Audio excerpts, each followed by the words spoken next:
Oh, it's great.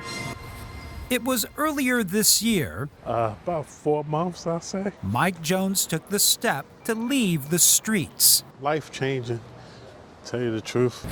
and take a room at this Berkeley motel. The rooms are beautiful. You get a shower, you got your microwave, you got a fridge, freezer in there. Freezer's a little small, but don't worry about that. But The conditions, much different from where he used to live. oh, other van. A van he called home for nearly 10 years.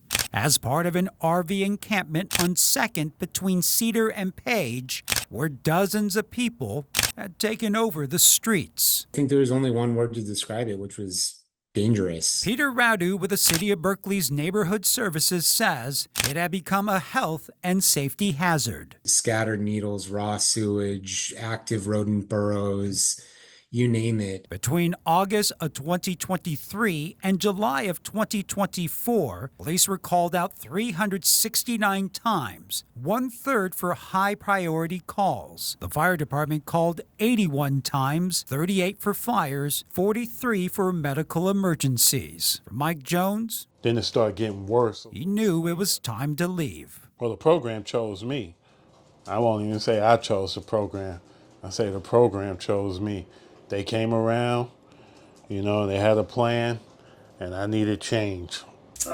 And it wasn't just Mike, but nearly everyone living in the encampment made the choice to leave after the City of Berkeley took a different approach. Through funding from the state's Encampment Resolution Fund, they offered cash for RVs, $175 per linear foot, about $5,200 for a 30-foot vehicle. If folks are really attached to this RV as their last remaining asset, that asset is not liquid. What if we liquefy that asset for them in the form of a cash payment? And we found that overwhelmingly, for 29 out of the 32 vehicles that we targeted this to, the answer to that was yes. And it worked, where today, 2nd Street between Cedar and Page looks like a completely different world. So how many people live here now?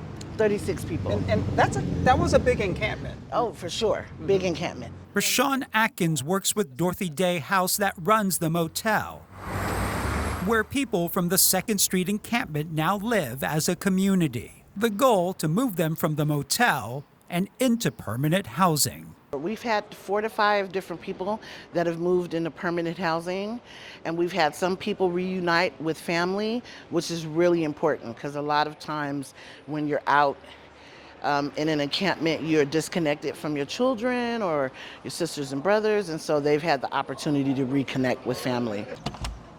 For Mike Jones, he says he appreciates the staff treating him like a human being. They don't look at you in a down way or nothing, they understand, because it could be them one day, you just never know. And that having his own room while he waits for permanent housing gives him a sense of dignity. I hope they have programs like this for everybody else around the Bay Area.